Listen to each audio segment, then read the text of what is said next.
Ya llegó por quien lloraban. Unefón Ilimitado presenta Luis Felipe Tobar. Me hubiera encantado que mi papá me hubiera visto en un escenario. Me hubiera fascinado que mi papá me hubiera visto en una pantalla. Mira, te lo digo y se me enchina la piel. Sabía que la pantalla de la televisión me estaba haciendo falta para dar a conocer mi trabajo como actor. ¿Y por qué no te la daban? Por los estereotipos. ¿Perdiste alguna vez algún trabajo por decir, no, es que quiero un guapo? Pero por supuesto, claro que sí. Porque a mí me habían hecho una cosa de protecciones y de madres. Y luego este vato que me quería, que me la había cantado prácticamente derecha, y este brother se sube y se cae del paralelo el día de mi cumpleaños. ¡No!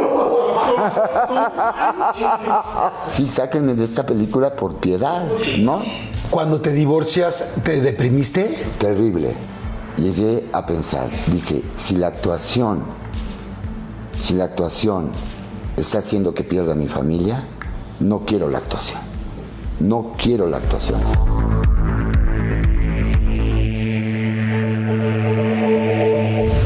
¿Cómo están? Bienvenidos. ¿Ya están listos para tomarse algo con nosotros, para disfrutar, para relajarse un rato? Bueno, como ustedes lo saben, siempre tengo a gente que admiro mucho, pero en este caso es algo muy especial. Yo toda mi vida he querido hacer cine. Yo empecé en este medio queriendo dedicarme al cine, entonces se pueden imaginar lo que me siento de honrado de poder platicar y poder entrevistar a una persona como mi invitado de hoy. Tiene más de 100 películas, no se pueden imaginar lo que es eso, es una locura. Más de 100 películas, muchas más de 25, 30 obras de teatro, muchísimas series, muchísimas cosas, novelas, también muchísimas telenovelas. También le quiero preguntar de eso, porque luego los de cine no quieren hacer novelas y las de las novelas no quieren hacer cine, y luego como que nos peleábamos y nos sentíamos medio apestados los de la tele. Bueno, en fin, hay un chorro de cosas, pero verdaderamente es uno de los actores que más respeto, de los más chingones que conozco, que ahora voy a tener la oportunidad de conocerlo, y ustedes también, porque hay mucho más allá atrás de solamente las 5 nominaciones que tiene el Ariel, de los 3 Arieles que ha ganado, de otros que lamentablemente ya no tiene porque lo asaltaron. Señores, Luis Felipe Tobar. Amigo, no sabes cómo te admiro, no tienes idea. Muchísimas gracias, Jordi, de verdad, muchísimas gracias. Chichis, flaca, chichis, flaca. Amo esa escena de todo el poder. ¿Sí de todo el poder, claro, verdad? Yo hice todo el poder, y lo de chichis flaca es algo que durante muchos años fue un comentario recurrente que la gente me hacía o que me pedía que le hiciera yo o que le dijera a sus mujeres. ¿Cómo me gusta ¿Quieres ese? que diga algo? Sí, que por te favor. va a la mejor, hay mucha gente que seguramente no lo conoce. Esta película la dirigió Fernando Sariñana, director al que le tengo mucho cariño y mucho respeto, porque esa película se convirtió en una especie de clásico joven del cine mexicano, claro, ¿no? Y toda esa parte que hice con Ceci Suárez, la improvisábamos. ¿Ah, sí? La improvisamos. Eso no está en el texto. ¡Wow! Eso no está en el guión. Bueno, digo una cantidad de cosas en toda esa escena que era producto evidentemente del juego, del personaje, del personaje, de que a mí me gusta que mis personajes rematen bien, que se queden en la conciencia y en el corazón del espectador, que pueda haber una línea de identificación. Y entonces me dejaba jugar con ese personaje, porque ese personaje llegó a mí, evidentemente porque lo peleé, porque quería hacerlo, porque quería participar en el proyecto, y porque yo intuía, y siempre le hago caso a mi intuición, que esa película iba a trascender por el tema que trataba, ¿no? Claro. Y que, bueno, con lo que sucede ahora es una película... Que ya está fresa para lo que vemos ahora, ¿no? Pero me encanta, ¿eh? Y yo improvisaba cosas, de repente lo sigo haciendo en mi trabajo. ¿Que alguna vez te aventaste del bungee y que tú odias el rollo de las alturas por una mujer? Por las mujeres he hecho cosas verdaderamente increíbles. Sí. ¿Te dan miedo las alturas? Terrible. Yo hacía una telenovela, Jordi, que tenía mucho éxito. Por ahí del 2004, 2005. Los Sánchez. Los Sánchez. Tenía muchísimo público. La gente estaba enamorada del personaje, yo me divertía mucho y estaba muy contento con el éxito que tenía. Un personaje que era como un hombre del pueblo, que se relacionaba con un personaje ordinario que llegaba a entrar a un mundo distinto que el mundo de la gente pudiente, etcétera, etcétera, ¿no? Y entonces, dentro de las locuras que hacía el personaje, un día inventaron que íbamos a ir a Acapulco y que el personaje se aventaba del bungee. No manches. Y yo dije, bueno, y yo fui con el productor y le dije, oye, mira, todo está muy bien, pero te voy a pedir un favor, llévenme un stunt, porque no creo que lo vaya yo a hacer. Te lo digo. Es un doble de cine. Con toda honestidad, soy un stunt, un especialista, ¿no? En escenas de acción. Y me dijo, sí, no te preocupes, Luis Felipe, de cualquier manera, no te íbamos a dejar saltar. No. Íbamos a poner justamente un especialista y dije, qué bueno que me lo dices, ¿no? Ya, yo me quedé tranquilo. Me fui a Acapulco, yo tenía una novia que quería mucho, me la llevé, estaba yo enamorado de ella, evidentemente quería quedar bien, lo que hace un hombre, evidentemente, por no parecer un ratón. Y yo le dije, me dijo, ¿te vas a aventar el bungee? Y le dije, no, ¿cómo crees? Yo, claro que no, hay un especialista y los especialistas están contratados. Se dedica a eso. Para que los actores no tengamos que exponernos porque yo mañana tengo llamado. Estoy en secuencia, no puedo salirme de la secuencia. Pero realmente esa no era la razón de fondo. Hay cosas que quieres compartir y hay cosas que no te gusta compartir. Porque no quieres que tu imagen cambie o que te bajen del pedestal en el que tenían, que no había ningún pedestal. Pero era un temor mío, ¿no? Inseguridades, etcétera. Y entonces llego a la locación del bungee ahí en la Costera Miguel Alemán en Acapulco y veo una tremenda cantidad de gente que estaba afuera del bungee.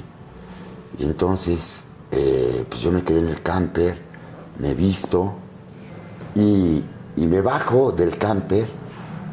Y se me queda viendo una señora, porque estábamos vestidos del Stott y yo, iguales, evidentemente, ¿no?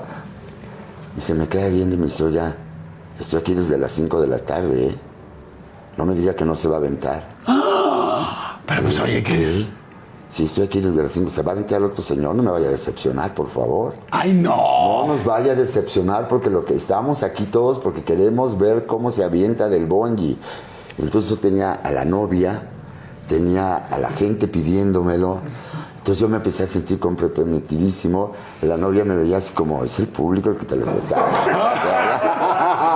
No hagas eso, ¿no? Y yo que te estoy besuqueando todas las noches.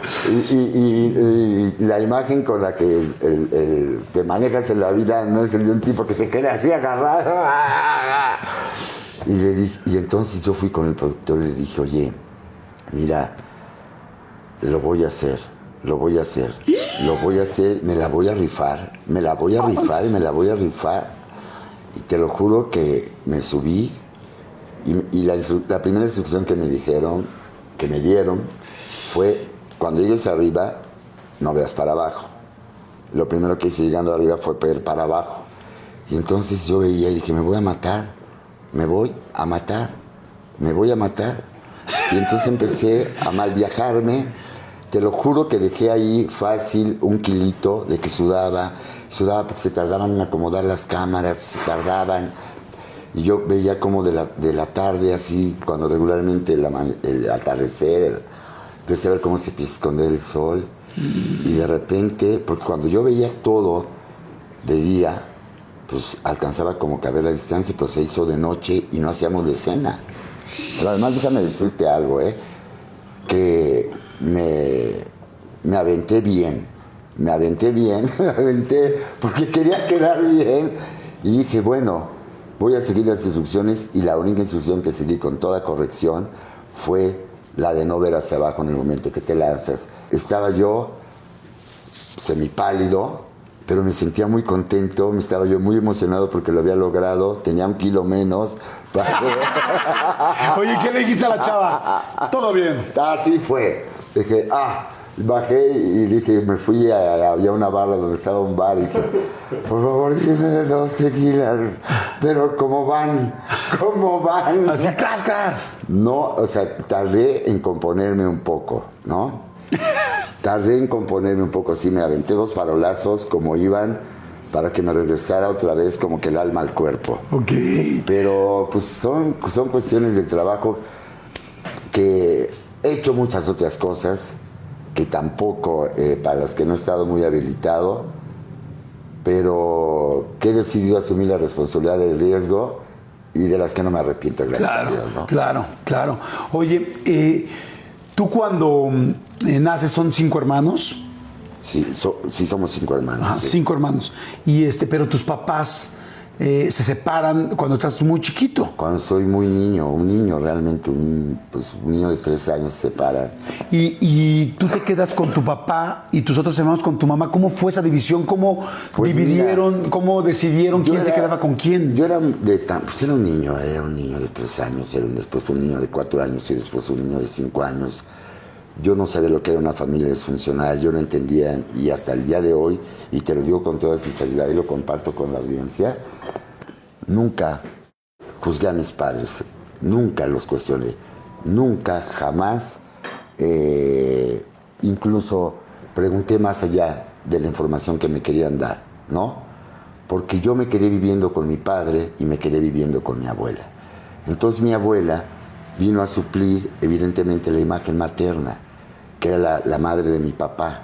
Uh-huh. Y pues yo, la imagen que tenía de mi mamá era la de mi abuela, aunque sabía que mi madre, que vivía aquí en la Ciudad de México, existía, estaba. Y hay veces que la ausencia genera más presencia, ¿me entiendes? Uh-huh. Mis necesidades afectivas estaban cubiertas porque las cubría muy bien mi abuela. Uh-huh. Y también de una manera muy fuerte mi padre, porque mi padre era un hombre muy amoroso. Mi relación con la literatura, mi relación con el mundo de las imágenes, el cine, como tú le quieras llamar, viene por mi padre, porque mi padre era un dibujante, mi padre era un gran aficionado a la literatura. Y veía también cómo mi padre hacía los planos, pero al escritor de mi padre, ¿al respirador? Ajá, al respirador, tenía prohibido acercarme. Okay. Porque era torpe, porque tiraba la tinta, o sea, no soy bueno para las ciencias exactas y eso generaba un poco, a mi papá le generaba mucho ruido y a mí me hacía sentir muy incómodo porque no era muy apto, como que no era yo mi abuelo era Luis Felipe Tobar, mi padre se llamaba Luis Felipe Tobar, yo soy el tercer hijo. Y me puso a mí Luis Felipe Tobar, entonces yo era como que de alguna manera su gallo, como para que pudiera heredar una serie de habilidades y de talentos que él tenía que yo no heredé, ¿no? Y entonces, pero él se dio muy rápido cuenta que a mí me interesaba la literatura. Okay. Y entonces me ponía a leer. Y yo, todas las noches de mi infancia, antes de irme a dormir, ¿te acuerdas que había una publicación que todavía existe, creo, pero ya no la sigo, la dejé de seguir hace muchos años, que se llamaba Selecciones, claro, de Reader's Digest, ¿no? Uh-huh. Yo todas las noches tenía que leerle a mi papá antes de dormir un capítulo de todas las noches. ¿Y te gustaba? Y me gustaba mucho, porque en mi casa, yo crecí en el mundo donde todavía no había televisión. Imagínate, estoy hablando de los años 60. ¿Qué año naciste? En 1959, el 2 de diciembre. Okay. Entonces, la televisión era un aparato extraño a la que solamente en Puebla lo tenía la gente que muy rica, tenía alto poder adquisitivo, o la clase media alta, la gente que tenía dinero, nada. Y yo, entonces, leía mucho, era yo un fan, mi padre me compraba cómics y yo te leía todo. Pero aparte, desde muy jovencito, llegó el momento en que empecé a leer libros que ya no tenían dibujitos. Le entré a la literatura, incluso cuando yo entré a la primaria ya sabía leer. Okay. Ya sabía leer. Y por eso la escuela me parecía tan aburrida. Esto no digo que lo hagan los niños, por favor, claro. No lo vayan a hacer, porque yo tengo alumnos que son niños a los que todo el tiempo les estoy diciendo que por favor la disciplina y el estar en la escuela es algo muy importante. Sí, bueno, pero es tu historia y es lo que realmente pasaba en ese momento. Y entonces, cuando yo entré a la escuela, yo me acuerdo que el primer libro que tuve en las manos, jamás se me va a olvidar, había una parte donde decía, los poemas decían, nadie sabe dónde vive, nadie en su casa lo vio, pero todos conocemos al sapito crocrocro. ¿Te acuerdas? Claro. Y entonces yo ya tenía una serie de reflexiones donde decía, pues si nadie sabe dónde vive y nadie en su casa lo vio, ¿cómo es que conocen todos este pinche sapo, no? Y entonces yo tenía unas reflexiones muy extrañas y decía, esto no me interesa. O yo decía, o leía, mi mamá me ama, mi mamá amasa la masa sola. ¿Y esto qué pedo? ¿Dónde está la cosa? ¿Dónde está la historia? ¿Dónde está? O sea, sin ubicar que más bien era el rollo de la M. Claro, el rollo de la M, claro. Que estaba aprendiendo a leer para los chicos que estaban empezando a conectar lo que es una vocal con una consonante, etcétera, claro, etcétera. Pero yo ya estaba más encarrilado, ya estaba un poquitín más avanzado. Sí, porque te gustaba todo eso. Y lo que hacía Jordi era que me escapaba de la escuela. ¿Te escapabas para ir a dónde? Me escapaba de la escuela y me iba yo a una librería. Ok. Y yo, siempre que platico esto, cuando regreso a Puebla la busco, ya no existe. A veces la veo como si fuera algo que a lo mejor nunca existió, porque está en el terreno de mis recuerdos, muy arraigado, porque yo era un niño, te estoy hablando de un niño de 8 años, que entraba a una librería y me comportaba como si fuera un cliente, entraba con mi mochila, que empezaba a buscar en los anaqueles, libros, me iba a la sección de literatura infantil y juvenil, sacaba un libro, empezaba a ojear, me sentaba en mi mochila y ahí me quedaba hasta las 12 del día, que me tenía que regresar a la escuela porque iban a recogerme mis papás, ¿no? O sea, tu pinta era irte a la librería. Iba a la librería. Wow. Yo le agradezco de todo corazón a esa señora que me vio, no te estoy hablando de un día, ni de 2, ni de 3, de meses y de años, que me dejaba sentarme a leer sin decirme una sola palabra. Yo llegaba, sacaba el libro, leía la parte que me interesaba, lo volvía a poner en su lugar y me retiraba como si fuera un cliente al que no hubiera querido comprarle.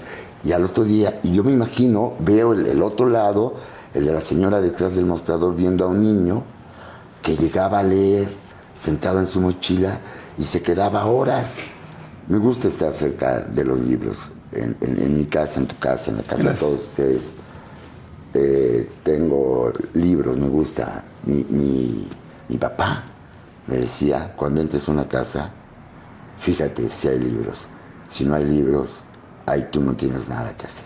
¡Wow! Yo cada vez que entro a una casa me fijo si en la casa hay libros. Habla mucho de las personas, si el nivel de información que tienen. Porque el conocimiento está en los libros, Jordi. Oye, ¿cómo era tu papá contigo? ¿Era duro? Mi papá era un ser profundamente amoroso. Mi papá lo amé toda mi vida y siempre lo voy a amar toda mi vida, pero era muy duro. Era una época donde a los niños se nos castigaba y se nos castigaba duro. No sé si has oído hablar, no era del chanclazo, acá como en el DF, que la mamá avienta la chancla. No, ahí eran cinturonazos, ahí eran golpes. O sea, yo era un niño muy inquieto, muy travieso. Cada vez que sucedía algo, mi papá me golpeaba. Y eso nunca me gustó de él. Nunca. Siempre tuve un enorme rechazo. Nunca me sentí un niño maltratado, pero no me gustaban los golpes. Yo a golpes no entiendo. Y mucho menos a gritos. Yo me bloqueo. A mí la gente me grita y inmediatamente hay una reacción que surge como, ni siquiera es espontánea, es inmediata, ¿no? Y ese rigor que tenía mi padre, y sobre todo era en relación con el estudio y en relación con cuestiones para las que yo no estaba capacitado, o que mi intelecto no me daba, o que mi razón no me daban, y fundamentalmente era la cuestión con las matemáticas. Y mi papá,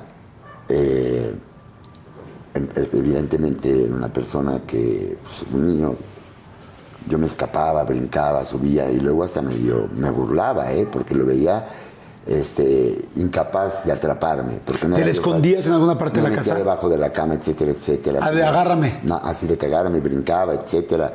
Y no me alcanzaba. Y mi padre me enseñó una cosa, me dijo un día, todo sin correr se alcanza.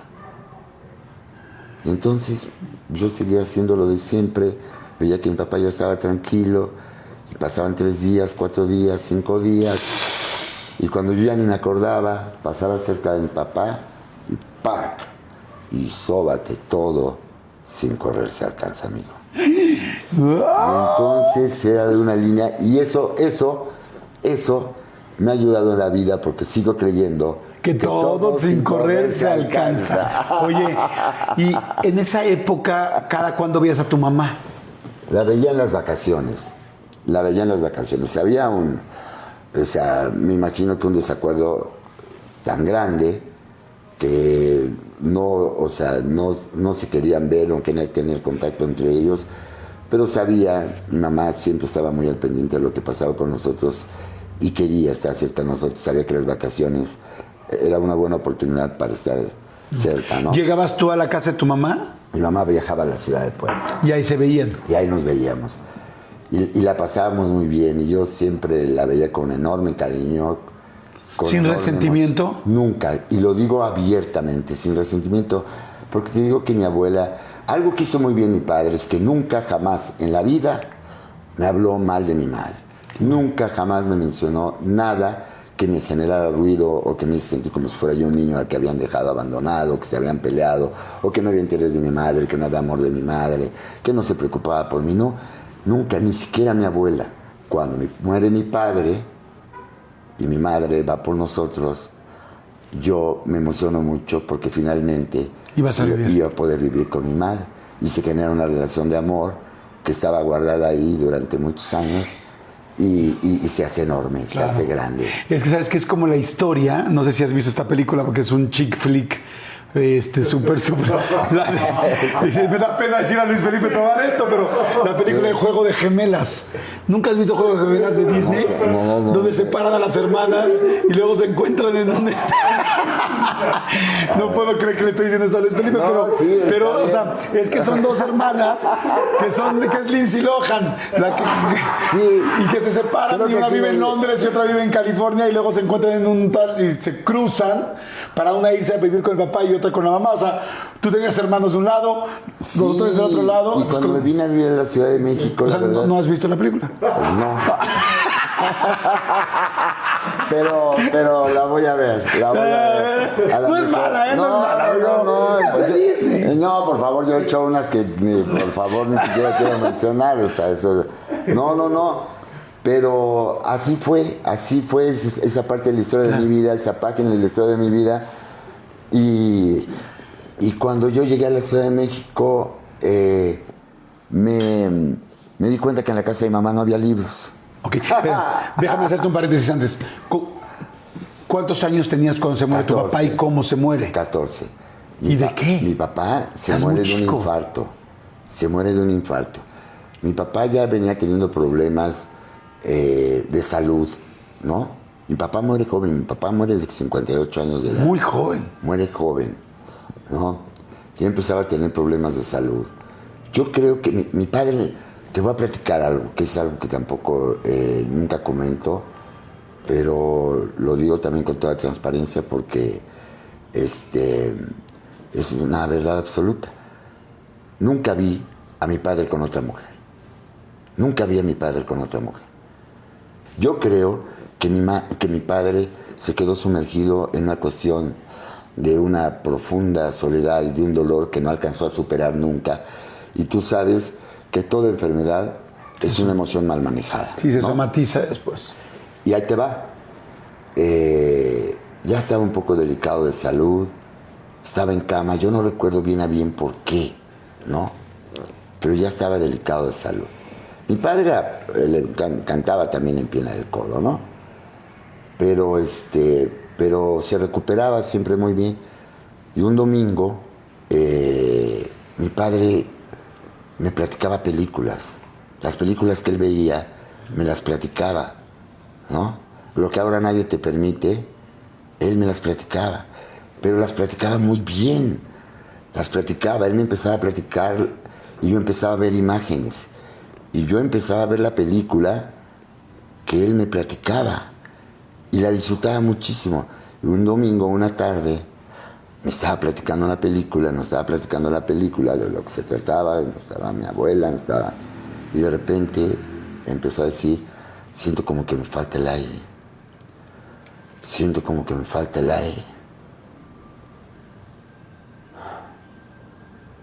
Chao.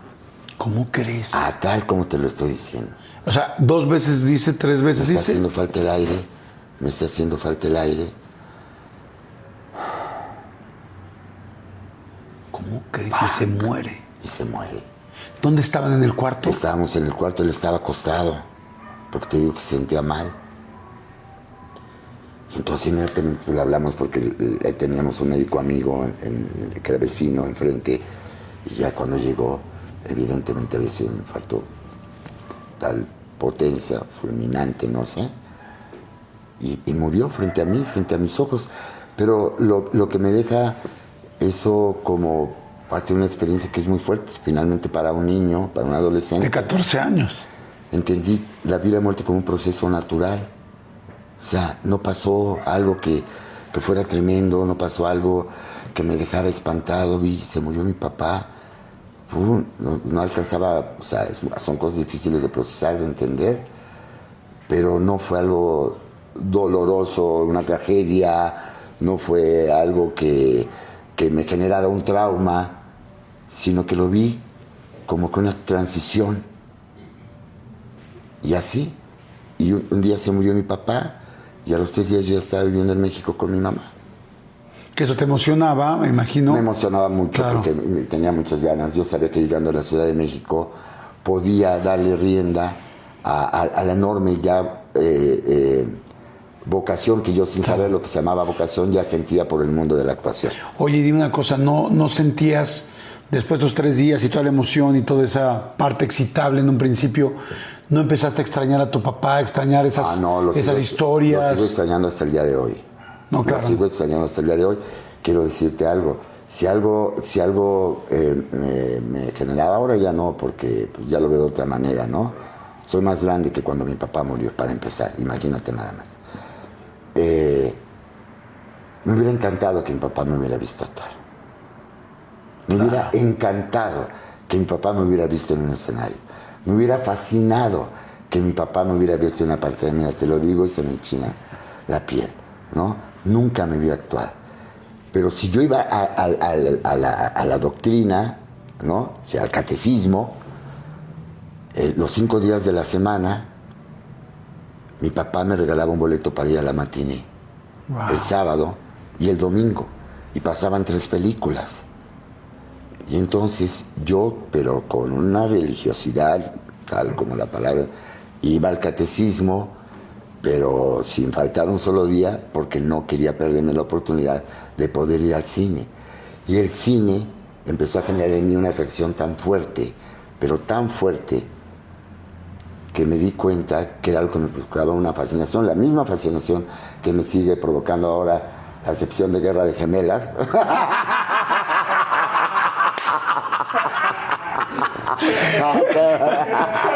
Vela. Veía de todo, de verdad, veía todo, donde se apagaba la luz y había una pantalla, una tela blanca y con un proyector. Ahí estabas. Yo ahí me quedaba fascinado hasta el día de hoy, ¿no? Ahora ya lo que pasa es que me duermo.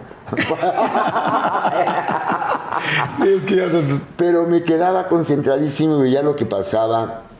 Y luego me empezó a suceder ya con el deseo de quererme comunicar, con el deseo de querer contar historias, con el deseo de vivir aventuras, el deseo de habitar en universos paralelos, porque la realidad real me parecía un tanto cuanto aburrida.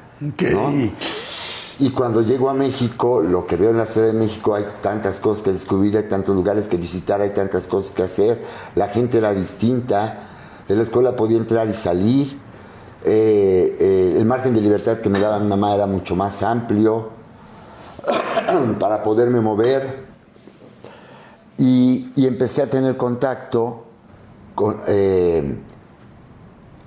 un día con los amigos que tenía de la escuela, y amigos que teníamos en común. Escucho a una amiga que dice: ya me voy porque tengo que ir a mi ensayo.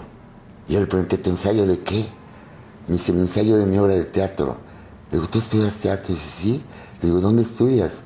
Me dice: yo estudio en un curso que hay para adolescentes en la Escuela de Teatro de Bellas Artes, atrás del Auditorio Nacional. No, bueno. Y le dijo: ¿y un día me invitas a ver un ensayo? Y me dijo: claro, cuando gustes. Le dije: pues me gustaría ir. ¿Y de una vez fuiste? Me dijo: pues si quieres ir a ver el ensayo, te espero a las 4 o 5 de la tarde, atrás del auditorio, que es donde yo estoy y donde ensayamos.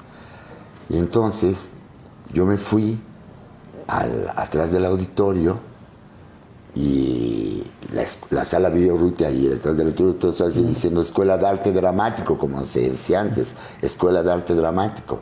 Abrí la puerta, había un silencio así casi monacal, ¿no? Ese silencio que tiene que ver con el respeto, donde no se veía gente que corría como en otras escuelas, que van y que suben y que bajan, ¿no? Entonces abrí la puerta de la sala Villarrutia, y en el escenario había unos jóvenes que estaban ensayando, pero con una disciplina, en medio de un silencio, con un maestro que le estaba señalando sus errores, y veía yo a los actores cómo asumían, cómo lo entendían, y yo no quise hacer ruido, cerré la puerta de la sala Villarrutia, me senté en las escaleras y dije, yo de aquí soy. Señores, no le cambien, por favor, no se me vayan. Vamos a hacer rápidamente un refill. Lo que estén tomando, vayan a tomar otro. Si están lavando trastes, vayan por más salvo, no sé, con lo que lo estén lavando. Ahí empieza mi historia como actor. A ver, ahí vamos. Ahorita vamos a regresar rápido al segundo round. Al segundo round, padrísimo. Sé con Luis Felipe Tobar y le estamos pasando increíble. Refill de volada. Y si les está gustando, por favor, suscríbanse, denle like y regresamos. ¿Qué creen? Les traigo un secreto para que puedan tener todo lo que les gusta y se llama Unefón Ilimitado. Ya llegó Por Quien Lloraban, en serio, porque solo Unefón Ilimitado te da llamadas, mensajes, megas y redes sociales ilimitadas, todo ilimitado para que te claves viendo tu celular. Si quieres hacer una sesión de juegos con tus cuates, date como magnate, así, aviéntate. Si quieres aprender a hacer un pastel con un tutorial, ponte a verlo, chécalo todo, atáscate que hay lodo y aprende a hacer lo que quieras. Ahora sí que el cielo es el límite, porque Unefón Ilimitado te da lo que quieres con una recarga de 100 pesos. Está buenísimo, ¿no? Bueno, pues no te esperes más. Haz tu recarga y empieza a explorar la red desde tu celular, o si mejor te quieres echar un chismecito de 3 horas con tu mejor amigo, con tu exnovio, con tu exnovia, con tu tía que siempre intensea, pues échale crema a tus tacos, porque con Unefón Ilimitado tienes todo eso y mucho más. Conoce todas las reglas ilimitadas en www.unefon.com. Te va a encantar. ¿Cuál fue tu primera obra de teatro? Mi primera obra de teatro, en realidad la primera obra de teatro que hice fue justamente esta, porque al llegar con mi amiga, yo llegaba a la escuela de teatro a ver los ensayos de 4 de la tarde y me quedaba hasta las 10 de la noche. ¿Cómo crees? Hasta que un día el director me dijo, oye, pues estás aquí. Y alguien faltó, me dijo, pues era un papel de un soldado, ¿no? Y yo era el más feliz porque me habían tomado en cuenta. Yo ni siquiera era de la escuela. Yo era un invitado, yo era un visitante. Y entonces me dijo, haz el papel de soldado. Claro, yo lo único que tenía que decir era, no tengo fósforos, mi sargento. No tengo fósforos, mi sargento. Lo recuerdo, imagínate, después de 42 años de carrera. No tengo fósforos militar. Y yo me emocionaba tanto. Y llegaba a mi casa y le platicaba a mi mamá, fíjate que estoy en esto y la verdad me parece increíble lo que estoy haciendo. Y voy a participar en esta obra de teatro, y yo sentía que tenía el personaje protagónico. Y cuando llegaba el momento de decir no tengo fósforo, mi sargento lo decía con toda la enjundia. Nunca se estrenó la obra. ¡No! Nunca. Se estrenó. Nunca se estrenó la obra. Por falta de fósforos. Por falta de, no sé, porque así, no sé. ¿Así fue? No sé. Y la primera obra de teatro que hice, ya cobrando. Que sí salió. Sí, ya viéndome en el teatro, fue justamente cuando estaba yo. Ya hacía obras de teatro en un movimiento que había iniciado don Emilio Carballido, el dramaturgo, y trabajaba en las mañanas en teatro escolar. Entonces empecé a ser autosuficiente, viviendo de la actuación desde muy joven. Ok. Porque hacía teatro en la mañana, te hacía teatro escolar, ese teatro que te llevan de la escuela, donde los niños, los jóvenes te gritan de todo, y hacíamos obras clásicas y todas estas obras que son aburridísimas para los jóvenes que nada más van a echar cotorreo. Pero a mí me encantaba.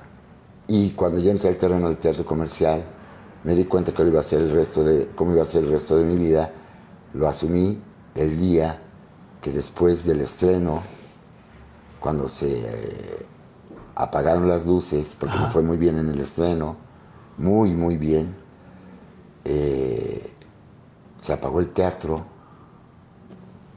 salí a la calle y me fui caminando a mi casa con mi maletita de siempre y me di cuenta que no era nada fuera del otro mundo, que era una actividad que disfrutaba mucho y que si quería volver a hacerlo, tenía que volver a empezar cada día, ¿no? Y entendí muy rápido que mi vocación iba mucho más allá de lo que tenía que ver con el reconocimiento, de lo que tenía que ver con la fama, con la popularidad, porque lo que realmente disfrutaba era a partir de que se encendían las luces y se hacía ese acto de ilusionismo que pasa en un escenario donde yo me sentía que podía mostrarme con autenticidad, que podía mostrarme con transparencia, que iba yo venciendo mis temores, que iba yo entendiendo a reconocerme, que iba yo empezando a trabajar con historias que a mí me provocaban una línea de identificación donde me daban la posibilidad de trabajar con algo que sigo disfrutando hasta el día de hoy, que es el poder trabajar con algo que no lo puede hacer como el denominador de la gente, que es con tus emociones reales y con tus sentimientos reales, ¿no? Y evidentemente ha sido un proceso, o sea, de toda una vida, porque la experiencia y lo que tiene que ver con los acontecimientos y los eventos que van sucediendo conforme vas creciendo, me han hecho cambiar de manera de pensar, ¿no? Pero ese día descubriste, dijiste... y dije, esto es lo más importante. Yo lo que quiero es aprender a vivir en un escenario.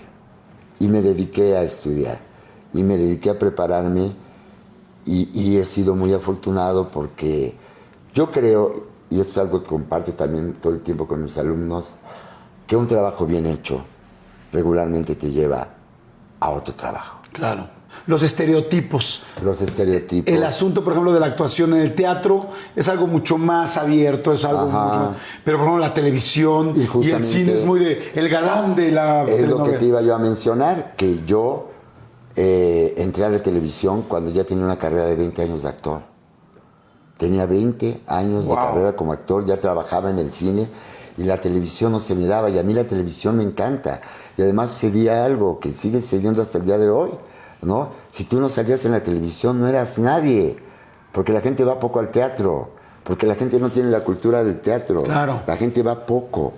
Y además yo cuando empecé a hacer cine, el cine mexicano pasaba por una etapa verdaderamente lamentable. Sí, fue antes del nuevo cine mexicano. Fue antes del nuevo cine mexicano. Yo formo parte de esa generación que luchamos muchísimo por recuperar la confianza del público y empezaron a cambiar los temas, y yo tuve la fortuna de empezar a trabajar con directores que tenían mucho prestigio y que presentaban temas distintos, con historias diferentes, y cambió el panorama, pero por eso te mencionaba, las primeras películas que hice fueron muy poco afortunadas, ¿no?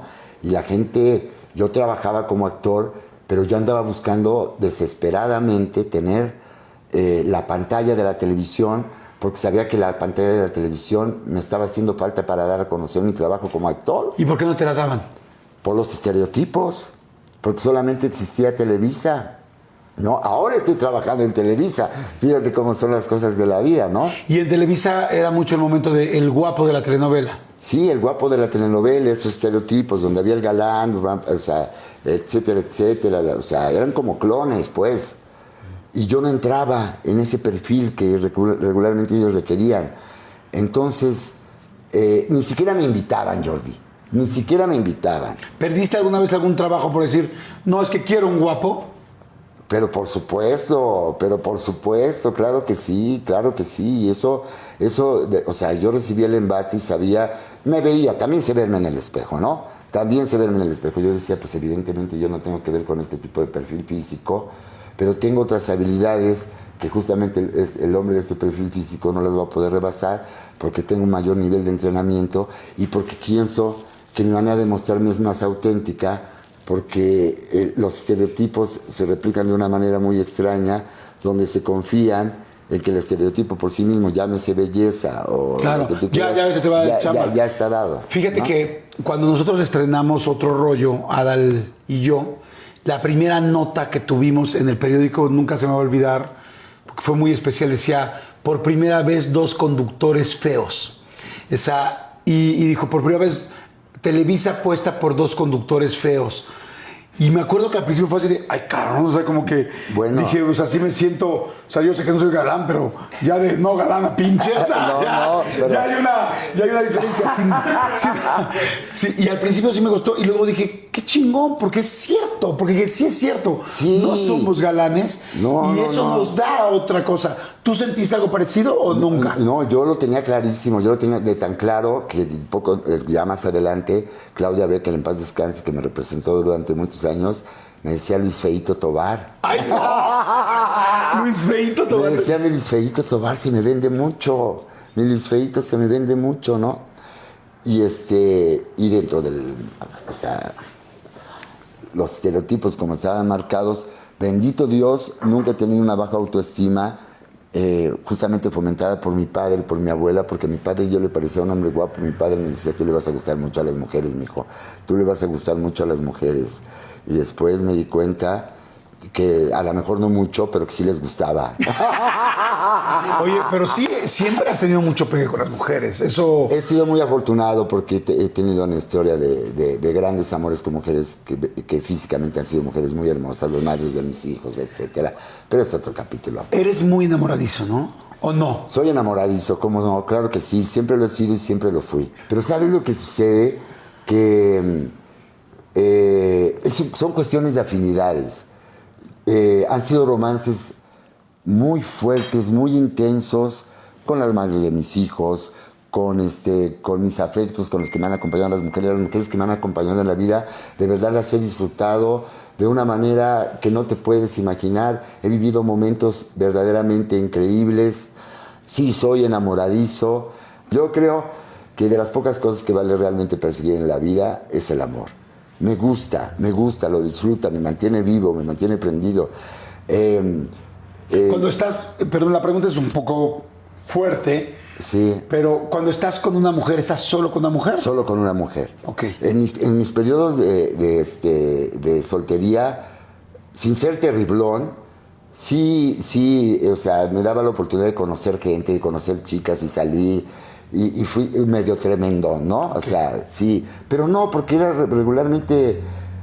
Me enamoraba y después me daba cuenta que no estaba enamorado y después me daba cuenta que no era compatible y de repente me daba cuenta que no quería crecer más con esta persona o que no estaba creciendo con esta persona, pero nunca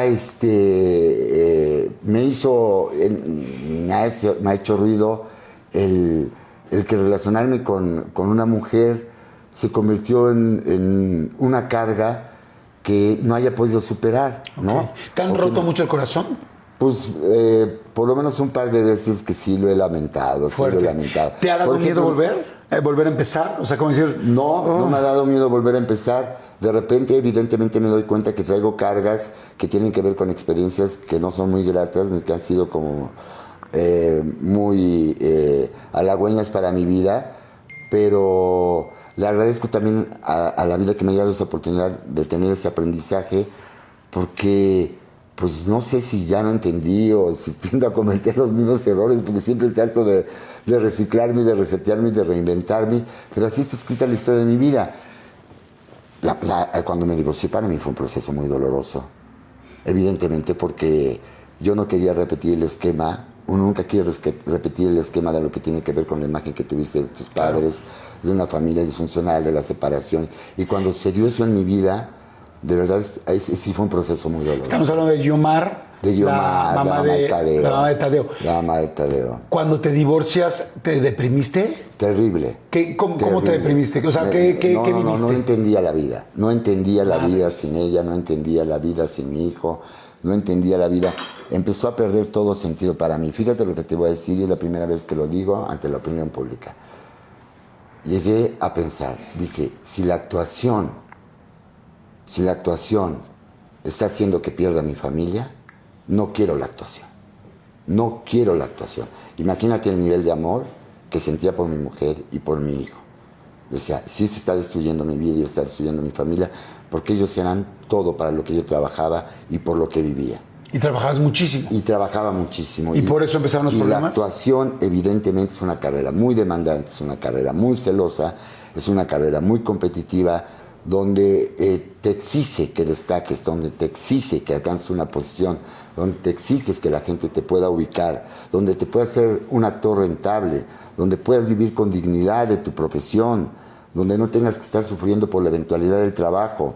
Yo desde muy joven me preocupé por empezar a gestionar desde muy joven, que tenía que empezar a diseñarme una mentalidad empresarial, porque si no, no iba a suceder nada conmigo, porque no había una casa productora que me estuviera respaldando o una televisora que me estuviera apoyando, sino que yo iba construyendo mi carrera en base a las oportunidades que se me iban presentando. Entonces, cuando mi carrera empezó a tener, evidentemente, mi trabajo empezó a tener mayor demanda, me exigía más y yo quería hacer todo. O sea, por eso tengo tantas películas. Yo hacía muchísimas películas, Jordi. Entonces, después me iba al teatro. Y entonces salía del teatro a las 2 de la mañana y me tenía que levantar a las 5 de la mañana porque me tenía que ir a hacer la telenovela. Y entonces empecé a ausentarme de mi casa. Y la ausencia siempre pesa. Y en el proceso de cuando con Guiomar, lo digo específicamente, yo luchando, y lo digo con honestidad, y reconozco mis errores, y he reflexionado mucho sobre eso, y en ese momento fue uno de los procesos más dolorosos de mi vida. Me costó mucho trabajo recuperarme, y me costó mucho trabajo volver a sentir esa sensación de amor incondicional, ¿no? De ese amor que solamente se siente por ciertas personas en tu vida, porque los enamoramientos se pueden dar por el talento, por la admiración, por lo que tú gustes y mandes, ¿no? Pero ese amor auténtico, ese amor real, ese amor de compromiso, de entrega absoluta. Dice que el verdadero amor no tiene amor propio. Te das cuenta que estás amando de verdad cuando dejas de pensar en ti. Híjole, es que fuerte. Y entonces, es cierto. Yo no quería que sucediera. Y sucedió. Y entonces me entró una carga de culpa porque yo sentía que queriendo hacer que mi carrera se consolidara, que pudiéramos tener un nivel de calidad de vida digna, el que pudiera yo proporcionarle a mis hijos lo que se merecían, ¿no? Lo menos que podía yo hacer era trabajar lo suficiente, pero el trabajo me empezó a demandar y me empezó a demandar y me empezó a demandar. Y yo con Guiomar éramos uña y mugre, íbamos a todos lados juntos. Vivimos muchos años juntos antes de casarnos, muchos años. De verdad, yo viví... ¿Que se casaron en una trajinera? Nos casamos en unas trajineras en Xochimilco.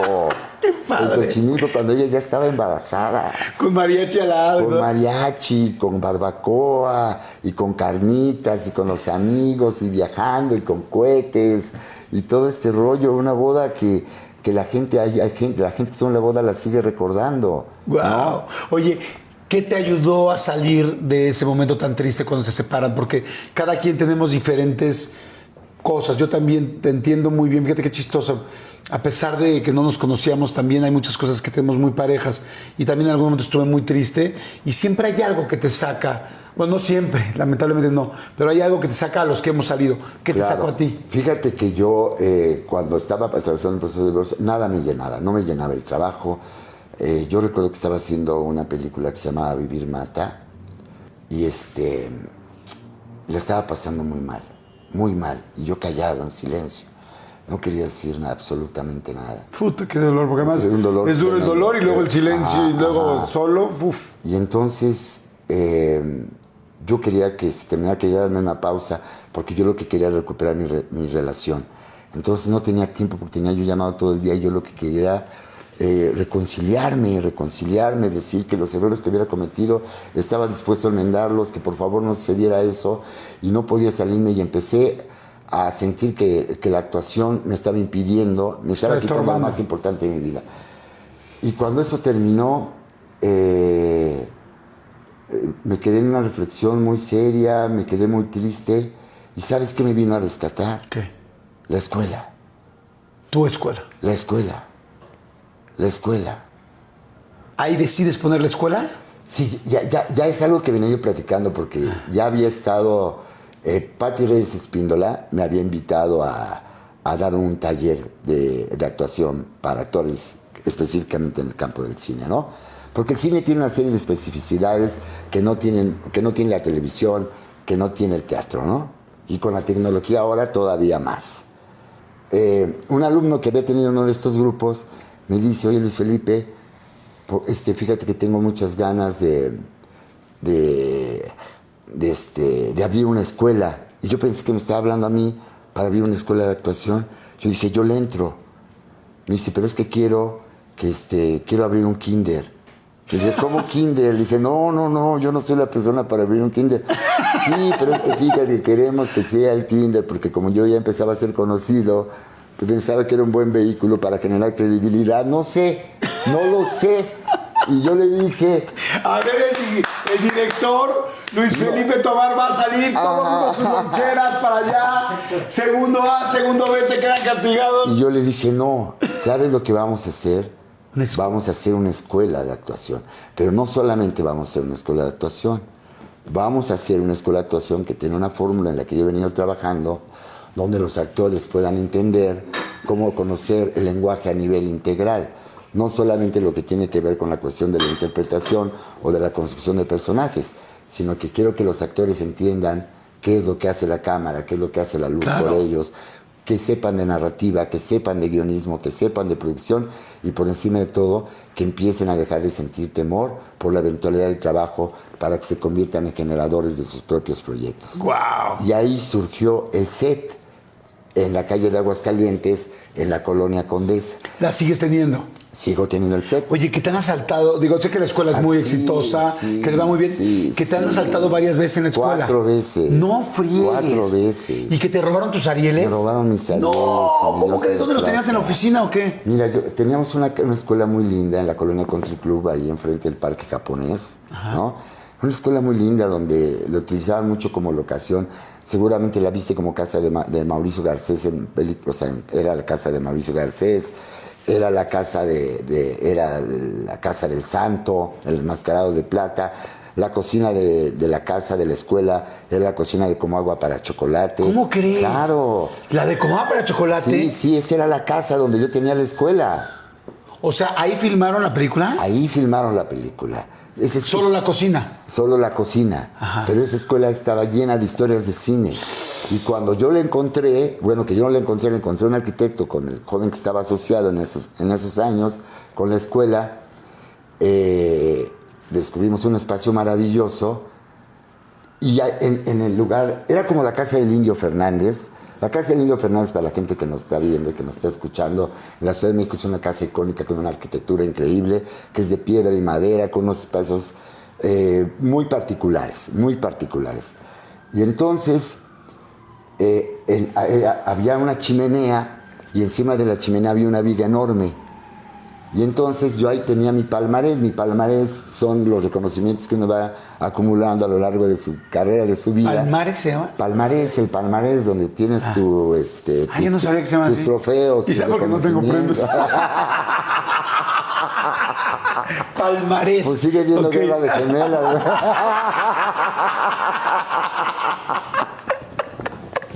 Muy bonito. Oye, entonces... Y yo... Me iban dando reconocimientos porque tengo que decirte, lo digo sin arrogancia ni soberbia, y ya lo mencioné hace un rato, de pasar de solamente querer estar en el escenario, empecé a asumir la responsabilidad, mi trabajo empezó a ser visto y empezó a ser reconocido. Y hubo un momento en que me daban muchos premios, Jordi, lo digo sin querer presumir. No, sé, por supuesto. Me daban premios y me ganaba el premio al mejor actor, y me ganaba el premio al actor de cuadro, y me ganaba el premio y me ganaba el del teatro. Y me ganaba el del otro, bueno, ya después los premios de la televisión. Pero, escúchame esto que te voy a decir, que voy a platicar. El Ariel para mí era un reconocimiento muy importante, porque cuando yo llegué a México y cuando yo iba a los estudios Churubusco a buscar chamba, a ver si había una oportunidad para que alguien me viera y me invitara a trabajar, un día, antes en los estudios Churubusco había un restaurante. Al principio, o al fondo, como tú le quieras llamar, cuando entraba estaba el restaurante, estaba sentado el Indio Fernández, estaban sentados los directores más importantes de la época. Y yo veía y siempre, bueno, yo no tenía el dinero para sentarme en ese restaurante, tenía un boleto del metro y unos cuantos pesos para moverme, y ya, ¿no? Y un día un actor, que siempre voy a recordar con mucho cariño, que se llama Alejandro Parodi, me dijo, ven, a ver, chavo, ven. Y estaba sentado con otros directores, me dijo, pídete algo de comer, tenía dinero. Yo le dije, no, ya comí. Él sabía que no, ¿no? Interrumpió la comida y me dijo, ven, acompáñame. Y en los estudios Churubusco hay un Ariel de producción gigante, ¿no? El Ariel, que todos conocemos del estudio Churubusco, es una estatua de piedra, que es el Ariel. Me dijo, tú eres un actor que se va a ganar este premio. Va a ser uno de los actores mexicanos que se va a ganar este premio. El Ariel... ¿Ya te había visto actuar, Nunca. Ni siquiera sabía que eras actor. Nunca. Sabía que era actor. Ok. Pero no, entonces... No te había visto. No me había visto actuar. Entonces me dijo, yo te lo decreto delante del Ariel, que tú vas a ser ganador de un Ariel. Ganarse un Ariel es para todos los actores que trabajamos en el cine, pues es el reconocimiento a la excelencia artística, claro, a lo que aspirábamos todos los jóvenes, ¿me entiendes? Y se me quedó muy grabado y yo lo empecé a asumir como una responsabilidad fuerte. Me llevó a mi casa y lo recordé, y con el paso del tiempo, cuando me nominaron por primera vez a un Ariel, me lo gané. Y luego me gané otro, y luego me nominaban y no ganaba y así. Pero yo tenía un Ariel, de los 3 que se robaron, que era el de los 100 años del cine mexicano, y que para mí significaba mucho, porque en 100 años yo era uno de los que tenía en 100 años, ¿me entiendes? Y yo los tenía ahí, pero como lo veían los alumnos, para mí sí, era un estímulo, no era una cuestión de presunción, te lo juro. No. Y también porque los huevos se cacarean. Claro. Los huevos se cacarean. Y yo los tenía ahí, pero no los tenía en mi casa, los tenía ahí en la escuela, en el lugar que yo pensaba que pertenecían. Y los alumnos de repente me decían, maestro, ¿me deja cargar el premio? Claro, mijo, que y lo cargaban, y lo sentían, y decía, algún día, si te esfuerzas, bla, bla, bla, pum. Y yo tenía 3, es difícil ganarte uno, yo tenía 3. Bueno, lo sigues teniendo nada más físicamente, ¿no? Exacto. Y después me gané una Diosa de Plata. Estuve nominado 2 veces para la Diosa de Plata y en la segunda me dieron la Diosa de Plata. Y entonces los presumía, los veía. Cuando yo entraba solas, cuando me quedaba solas en la escuela, veía el trabajo que había hecho y de la manera que había sido reconocido y me llenaba de orgullo. Me emocionaba. Sentía que estaba haciendo bien las cosas. Después tuve que trabajar de toda una terapia de desapego y darme cuenta que ya me los había ganado, quien se los llevó, no les sirvieron para nada, no les sirvieron jamás para nada. Claro. Fue algo que se me otorgó a mí por el reconocimiento a mi trabajo y he tenido otros, pero los extraño. ¿Cómo fue al otro día que llegas y ves que se llevaron tus Arieles? No, fue el mismo día. ¿Te hablan? Me habla por teléfono el conserje de la escuela, ¿no? Y me dice, maestro, tengo que decirle algo, que estamos preocupadísimos en la escuela porque están todos los premios y solamente faltan los 3 Arieles y la Diosa de Plata. Usted se los debe. Dije, ¿cómo crees? Solamente fueron por los 3 Arieles y la Diosa de Plata. Y estoy convencido hasta el día de hoy que quien se robó mis Arieles, quien se los llevó, era alguien que yo conocía. Claro, por y supuesto. Alguien que conocía la escuela. Y alguien que te tenía mucha envidia. Alguien que evidentemente... El talento agrede, Rosy. Jordi, perdón.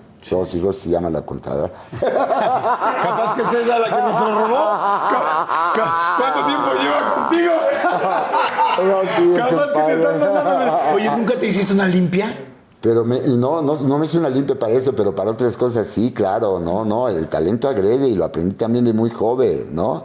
Hay gente que se siente agredida por tu talento y se siente agredida de una manera brutal. Sí. Todos tenemos un Salieri en nuestra vida, ¿me entiendes? Sí. ¿No has pensado mandar a hacer tus Arieles? ¿Podrías hablar con la academia y decirles, oigan, quiero el escultor original que los hace, quiero nada más una réplica para mí? Pues mira, qué bueno que lo estamos platicando aquí en tu programa, porque a mí sí me gustaría, ahora que está Leticia Huejara como presidenta de la academia, ver la posibilidad de si pudiera recuperar mis Arieles. En algún momento hubo una iniciativa de mis alumnos que firmaron todos todos los alumnos de la escuela, justamente cuando pasó, porque sentían mi dolor y sentían mi tristeza, porque mis alumnos se han convertido en una parte muy importante de mi vida con el paso de los años. Es que además no lo veo como algo para nada ilógico. No. Y lanzaron una iniciativa, pero que tenía que aprobar yo, y yo no le di mucho seguimiento porque pensaba que no eran los mismos, ¿no? Pero después ya pensé, pero dije, pero los quiero ver. Claro. Después ya dije, los quiero ver. Es la representación de lo que te has ganado. Y como esa, bueno, experiencias que sí han sido muy fuertes a lo largo de mi carrera, que he aprendido a superar, porque yo creo que mi capacidad para superar obstáculos ha sido más fuerte que mi debilidad para dejarme caer, ¿no? Claro. Porque mi fragilidad y mi debilidad también sí las hago presentes. Yo no me escondo. O sea, siempre digo que lo que soy se me ve y lo que siento se me nota. ¿Que tuviste algún día un momento fuerte con un rollo paranormal? Que estabas creo que filmando una película. En Venezuela. En Venezuela, que en el cuarto se te puso loco el asunto. Venezuela. ¿Qué pasó? Pues mira, son de las cosas que, mira, hubo un tiempo, ahora ya no tanto porque ahora ya mi vida es un poco más tranquila, ya no hago tantas cosas a la vez como antes. Y me fui a filmar a Venezuela, a una región que se llama, un pueblo que se llama Choroní. Yo llegué a Venezuela a hacer un personaje que estaba basado en un caso de la vida real, un personaje que había existido, un cacique, un dictador, un militar, ¿cómo se llama? Que el pueblo se levantaba contra él porque lo relacionaban con el diablo. Y yo llegué a una región que se llama Choroní, en Venezuela, un lugar muy apartado, de una población negra, donde se practica el palo mayombe, donde se practica la santería, donde se practican estas religiones que tienen que ver, estos ritos que tienen que ver con lo africano y todo este rollo, tambores todo el tiempo y la madre. Pero yo no me sentí bienvenido. En realidad querían que el personaje lo hiciera un venezolano. Que yo había llegado invitado por México porque había un convenio entre México, Venezuela y Colombia, y yo llegué. Pero yo sentí que tenía la capacidad para poder interpretarlo, pero ellos dudaban, para empezar por el acento.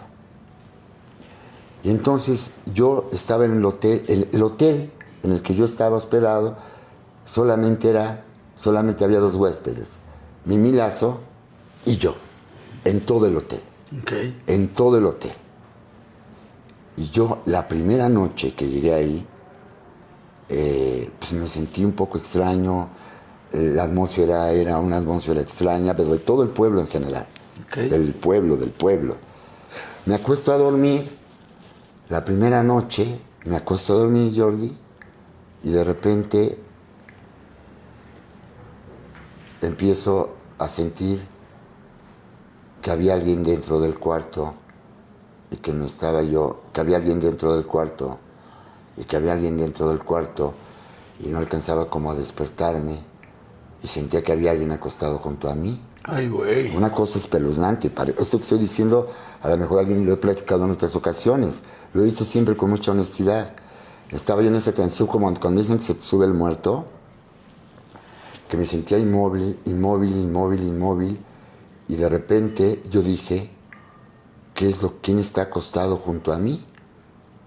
Y me volteo y veo a un hombre que me está viendo así.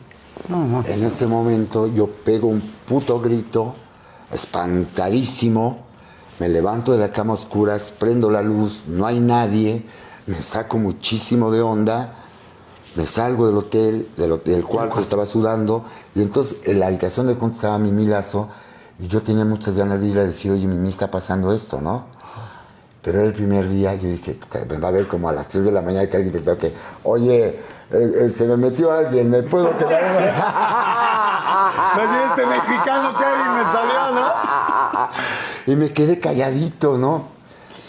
Ya no pude dormir. ¿Te volviste a meter al cuarto? Me volví a meter al cuarto. ¿Prendiste la luz? Con la luz prendida, ya no pude dormir. No somos tontos. Me fui a trabajar, me quedaba callado y le dije a la maquillista, oye, tengo que platicarte algo que pasó anoche. Mira, así asado la cosa, bla, bla. Y me dijo, mira, yo por una coincidencia, no sé por qué, traje una veladora de la Virgen de Guadalupe, te la voy a dar, préndela. Y yo llegué en la noche y llevaba yo la foto de Guiomar, llevaba a la de tu esposa, de mi mamá, que mamá. todo lo hacía pensando en mi mamá, ¿no? Las ponía mis afectos, mis amores, ¿no? Y prendí la veladora y ahí, noche 2, y vuelvo a sentir la misma presencia del mío. Madre santa. Y entonces estaba yo asustadísimo como tú no tienes una idea. Noche 3, la veladora de la Virgen de Guadalupe estaba apagado y las fotos estaban tiradas en el piso. Ay, no. Y entonces yo dije, puta, está mal. Pac, me acosté a dormir, me duermo y de repente vuelvo a tener otra vez que esta sensación de nebulosa, entre pesadilla, despierto, frío, me despierto y veo a un niño sentado frente a mí en la silla. Y otra vez otro grito y me vuelvo a salir de ahí. Y entonces ya al otro día voy y hablo con la productora y le digo, oye, mira... ¿Te sales en la noche me y salgo. regresaste a dormir ahí? Claro. No mames, no, tenía pues otro qué lugar, pantalón, pero yo no además regreso. yo me estaba quedando callado, Jordi, callado porque yo sentía, pues, o sea, el mexicano tiene fama de ser un hombre echado para adelante, yo hacía un militar, yo hacía un hombre aguerrido, bla, bla, bla, el todas mías, cacique del pueblo, yo que generar un precedente de una gente con fortaleza de carácter, no güey que te diga, oye, ¿qué quieres? Vente a dormir conmigo, porque me da miedo venir a dormir al hotel. Pero era tan fuerte el rollo que regresó. Y llegó el hermano de Mimí Lazo a quedarse al hotel y éramos 3. Y en la noche empiezo a escuchar que alguien grita, y empiezo a escuchar, entonces yo a los gritos otra vez me vuelvo a asustar y me quedo detenido y escucho que son hombres diciendo a alguien, pana, pero qué cosa, qué mierda, qué es esto, qué pedo, pana, que la madre. Y me doy cuenta que es el hermano de Mimí Lazo y salgo lo que pasa y me dice, no, pana, que mira, que se metió un tipo, que nos está pasando, que la madre, yo me largo de aquí. Y yo dije, bendito Dios, que ya se cambió de habitación este cabrón. Ese brother se agarró sus cosas porque como él estaba ahí y se fue. Y yo al otro día voy a hablar con el productor y me dice, ¿qué pasó, mijo? Pues, ¿cómo crees? Es el único hotel que hay. Yo ya no quiero estar ahí. Me tuve que ir a vivir el resto de la película a un convento de religiosas que estaba como a 30 kilómetros. ¿En serio? ¿Así? ¿Y ahí no pasaba nada? Porque a mí también... Pues ahí Pero también me mandan a un convento, igual estaría... Y después me hice amigo de los ¿cómo se llama? De los habitantes del pueblo, todos estos negros que tocaban tambores, y me hicieron una limpia. Me hicieron hacer pruebas, los aldeanos, unas cosas extrañísimas. Me hicieron aventarme de una cosa que se llama el ajao, que es como un tobogán, que es una formación natural, para caer en una poza donde regularmente todos se ahogan, que era como un rito de iniciación. Luego hice escenas donde tenían que degollar a un macho cabrío y saltaba sangre, cosas relacionadas con la santería. Yo ya sentía que era un rollo donde estaban pasando cosas muy raras y muy feas. Luego yo un día tratando había, como era una población negra, dentro de la película había actores negros y había un niño negro, ¿no? Entonces, yo tenía una recámara para descansar, que tenía una colcha impecable, blanca, bordada, y en la madrugada, en los llamados nocturnos, el niño negrito, se iba a acostar, pero dejaba sus piecitos fuera de la colcha, no se acostaba bien. Y yo un día lo vi acostadito y llegué y le dije, oye, mijo, sube tus pies. Si la colcha se mancha, pues que se lave, ¿no? Estamos trabajando. No te sientas incómodo. Yo no lo estés. Úsala, duérmete, mijo chulo, duérmete, ¿no? Las jornadas de los actores son muy agotadoras. Para un niño, imagínate nada más. Claro. Este acto de que yo estaba tomándole los pies y que estaba hablando con él, lo observó un técnico. Y cuando estaba pasando todo este evento, en una reunión que hubo como las que suelen suceder cuando uno hace la convivencia de actores, técnicos, ¿no? Yo estaba, pues, realmente no tenía amigos, compañeros, y de repente llegó un técnico, medio jalado, y me dijo, contigo tengo un pedo. ¿Por qué? Contigo tengo un pedo. Me dijo, aquí en Venezuela, yo no sé si en tu país existan esas cosas y se dan así, pero aquí tenemos una población negra que queremos, que respetamos, y tú no nos vas a venir a faltar. Le dije, pero ¿qué? Chinga, pues al contrario. ¿No? ¿En qué momento? Dijo, tienes ahí hay un error de percepción, brother. Un error de percepción porque está pasando justamente lo contrario. Y llamé al niño y le dije, Juanchito, mi hijo, ¿alguna vez te he faltado el respeto? ¿Te he dicho algo? No, Luis Felipe, no. Al contrario, no, gracias. Dije, ¿ves? Estabas equivocado. Pero el vato ya me traía atravesado. Y era un tipo alto, fornido. Y yo dije, este güey, o sea, si me quiere golpear, me va a despedazar. Y entonces ese rumor se permeó entre el crew y empezó a generarse una reacción como sí, como adversa contra ti. Adversa contra mí. Yo me empecé a aislar del crew y luego este vato que me quería, que me la había cantado prácticamente derecha, se sube en paralelo y se cae.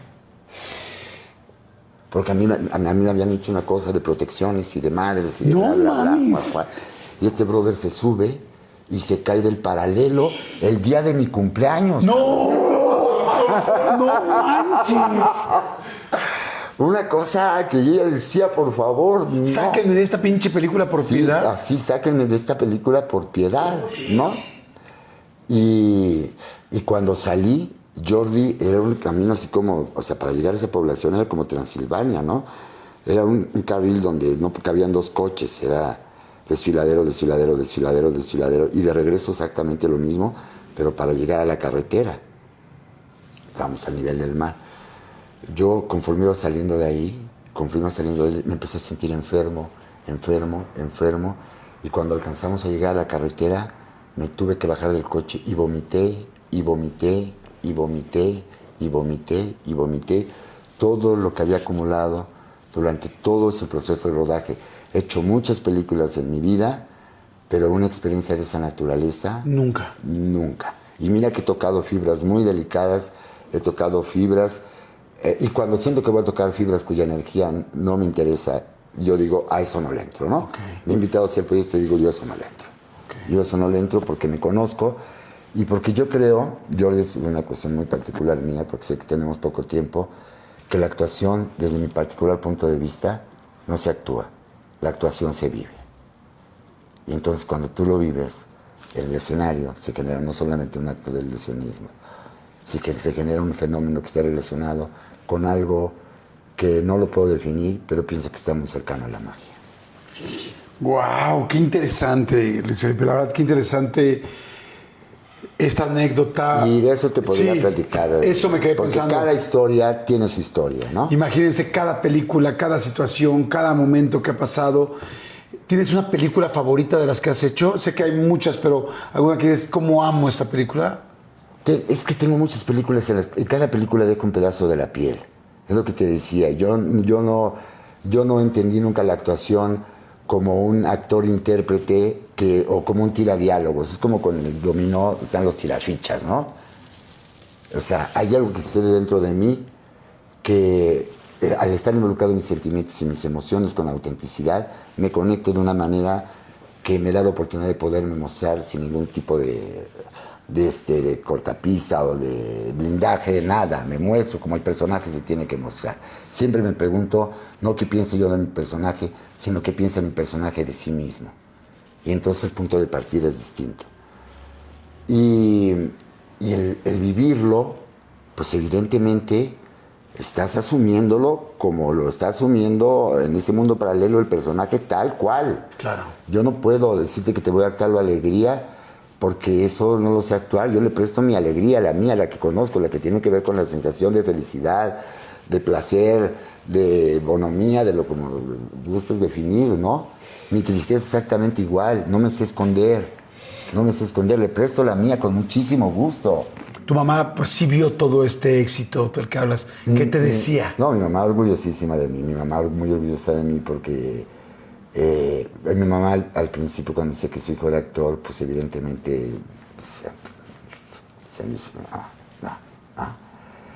Y cuando mi mamá empezó a ver, mi mamá cada vez que yo presentaba un examen en Bellas Artes siempre me llevaba un regalo. Mi mamá me dio la posibilidad de poder viajar, o sea, aún teniendo una familia con muchísimas cosas que atender y con muchos hijos. Mi mamá fue toda su vida trabajadora del gobierno del Estado, fue burócrata. Hizo un esfuerzo para que yo fuera a conocer Europa, a estudiar en Europa. Hizo un esfuerzo para que yo estudiara actuación y para que me dedicara con toda... Me apoyó toda la vida. Cuando empecé a aparecer en la televisión, ella estaba muy feliz porque la gente ya le decía que veía a su hijo el actor. Cuando murió mi mamá, yo ya tenía una carrera ya hecha, ya tenía... O sea, ella veía que yo estaba realizando el sueño... que me había convertido en el hombre que había soñado ser de niño. Wow. Pues yo, la verdad, te quiero agradecer, Luis Felipe, primero por la oportunidad de platicar contigo, que, como lo dije al principio de la plática, eres una persona que respeto y que admiro muchísimo. A toda la gente del cine, evidentemente más al mexicano, que es el que más cercano estoy. A la gente que trabajamos en tele, nos pasa una cosa muy chistosa, y es que yo llevo pues casi 30 años trabajando en televisión, entonces conozco a gran parte de la gente que ha trabajado en tele. Entonces los veo, los conocí siendo amigos, siendo personas con problemas, con buenos momentos, con difíciles momentos. Entonces los veo muy normal. Es difícil que me deslumbre una persona porque crecí con ellos posiblemente antes de que se hicieran tan famosos. Claro. Pero con la gente del cine no. A la gente del cine pocas veces la ves. Entonces, cuando veo a alguien del cine, me sorprendo mucho, ¿no? Cuando veo a un Diego, a una Cecilia, a un Gael, evidentemente a toda esa gente. Y tú eres de esas personas que siempre he admirado, que siempre me ha encantado su trabajo, que película tras película que veo, digo, wow, cómo lo hace aquí, cómo lo hace natural, cómo lo hace tan divertido, cómo lo hace tan cabrón, cómo lo hace tan entregado. Y ahora te entiendo más, por todo lo que me estás platicando, de por qué logras ese efecto en nosotros, las gentes que te admiramos, y te quiero agradecer tu tiempo. No, yo ya me fascina poder conocerte más, escucharte de primera persona todo lo que dices, y decirte que me da mucho gusto que tu mamá haya podido no solamente ver esto, sino también ver realizado parte de su sueño, porque tú eras también ese esfuerzo, ¿no? Ese esfuerzo de ir a Europa, ese esfuerzo tal, todo ese trabajo que hizo, también ella pues lo vio reflejado. Y hace rato dijiste, empezamos la plática y mencionaste con mucha emoción y con mucho sentir el asunto de mi papá no pudo verlo. Mi papá no pudo. Pero te digo algo, sé que eres una persona muy, muy creyente también, y que eres una persona muy religiosa, y sé que a tu hijo le pusiste Tadeo por San Judas Tadeo, y veo todo lo que traes colgado. Mira, te lo digo para que la gente se entere, mi medalla de la escuela, que le tengo de verdad una pasión, y la fundé justamente para apoyar el talento de jóvenes que ahora están convertidos en grandes actores de México. El ángel que me protege, que me cuida, pienso que todos tenemos un ángel. Es un cuarzo para que la energía... Y es para los malvibrosos, ¿no? Oye, ¿no llevabas eso el día de lo de Venezuela? Llevaba todo, luego siempre tengo todo. Y lo que te quiero decir es que tú que eres tan creyente y todo, cada quien tenemos diferentes formas. Traigo la Virgen de de Guadalupe también, por favor, claro, porque soy muy devoto de la Virgen de Guadalupe. Sí, lo sé. Yo estoy seguro que tu papá está más cerca que nunca, que tu papá también te ha visto mucho más cerca de lo que te puedes imaginar. Incluso ahora, con el paso de los años, cuando me veo en el espejo, siento que me parezco mucho físicamente a él cuando lo dejé de ver.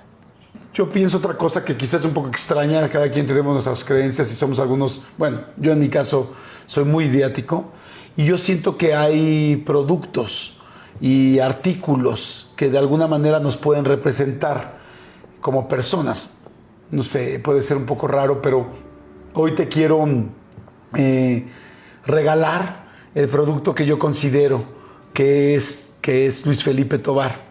Algo que yo y que toda la gente te admiramos, y es cómo en cada papel le imprimes algo distinto, cómo cada papel es algo diferente, cómo cada quien lo ves de diferentes maneras, y cómo alguien, que es algo que yo admiro mucho de todos los actores del cine, los tan famosos como tú, y los que están empezando también, y es esa parte camaleónica de ese talento.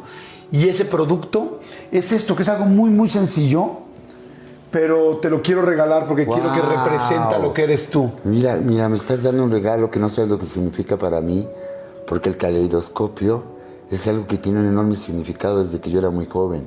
¿Y sabes por qué? ¿Por qué? Porque para mí significa un escenario.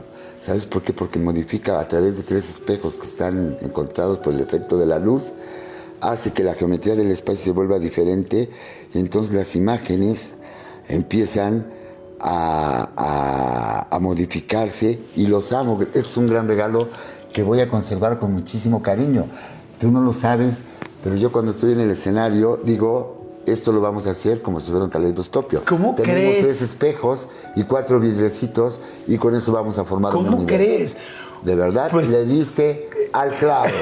Pues quiero decirte que cuando estábamos planeando esta entrevista, dijimos eso, o sea, dijimos, para nosotros Luis Felipe es como un caleidoscopio y queremos que veas y que le vayas dando vueltas porque sentimos que cada vez que se ve distinto es cada esfuerzo, trabajo y esa alquimia que has hecho con cada personaje. Es una versión diferente de lo que tiene que ver con mi relación con la actuación y también es una referencia muy directa de que me da la posibilidad de modificarme, de evolucionar y de ofrecer la mejor versión de mí mismo. Pues Luis Felipe, gracias por todo lo que has hecho en estos 40 años, gracias por todo lo que vas a seguir haciendo en todos los que siguen. Puedes asegurarte que tienes a muchos fans, empezando por mí, que te queremos seguir viendo y te queremos seguir disfrutando.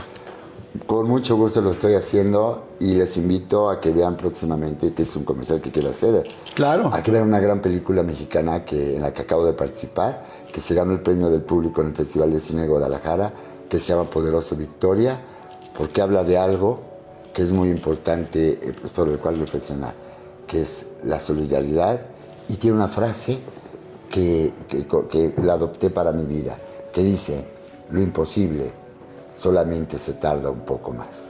Que Dios los bendiga. Gracias, muchas gracias. Muchas gracias. Gracias, amigo, muchas gracias. Gracias a todos ustedes, gracias, amigo. Y bueno, nos vemos en la siguiente. Nada más denle adelantar y pueden ver cualquier otra entrevista o para atrás y ver otra de las anteriores. Y bueno, pues gracias, muchas gracias. No, gracias a ti, y suscríbanse. ¡Chao! Ya llegó Por Quien Lloraban. Unefón Ilimitado presentó.